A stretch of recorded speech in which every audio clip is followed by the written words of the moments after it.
we had picked up some horns and drums through the Dubo Foundation. They bought us our first, we got a little swingland, Swingerland drums and stuff. Nothing too expensive, Parade tune with the old gray mare, that was it. These kids were learning. We used to march around the neighborhood, Jay, down in the southwest end, these kids, So we were finally invited to the Pro Football Hall of Fame. We did that, and that's when Art, we went by his store. He had a clothing store downtown on Cleveland Avenue. He seen it, and he was all excited. He was all excited. This is after I talked to him, to see this drum and bugle corps. And he said, these little kids come down the street, and he said, we looked a little rough. And he called me the next day after the parade. He said, listen, he said, I'd like to come down there and help you guys out and start a drum and bugle corps, a real drum and bugle corps. And he told me what he had done. And so he came down, and we met with him, and I went out to his house, and he played me records. And we talked things over, and he had a fellow from Drum Corps World. He was from New Philadelphia, Ohio, and I can't remember his name, but I'll never forget. He said, listen, he said, you guys are going to start a drum and bugle corps. He says, you're crazy. He says, you'll never do it. You'll never get it off the ground.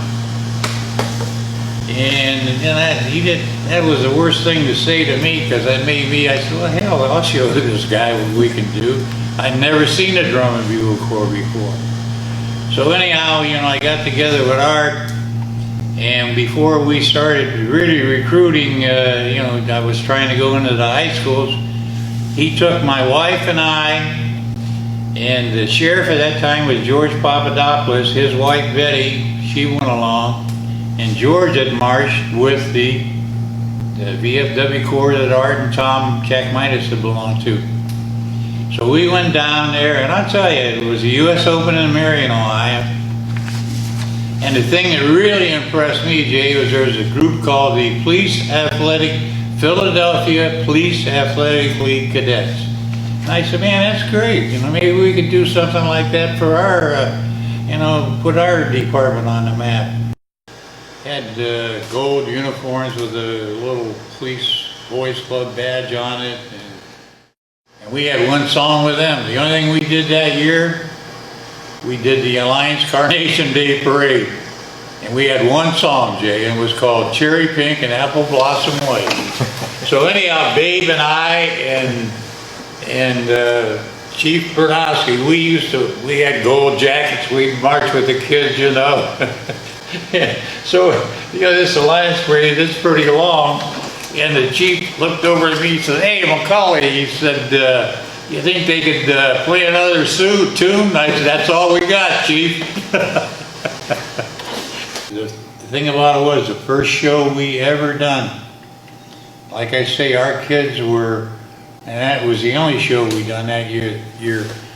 And the kids they had was a VFW show, and they had an inspection.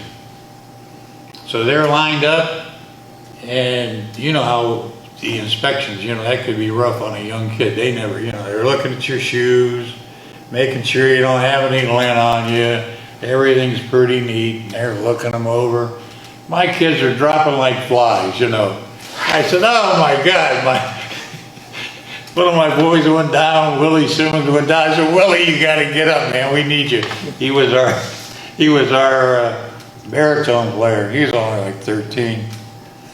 And so they come and Kevin Armbruster, I'll never forget it. I said, Kevin, he was getting a little woozy. I said, you all right? He said, Ralph, he says, I got to go on. He says, my mom and dad are out there. I said, okay, Kevin.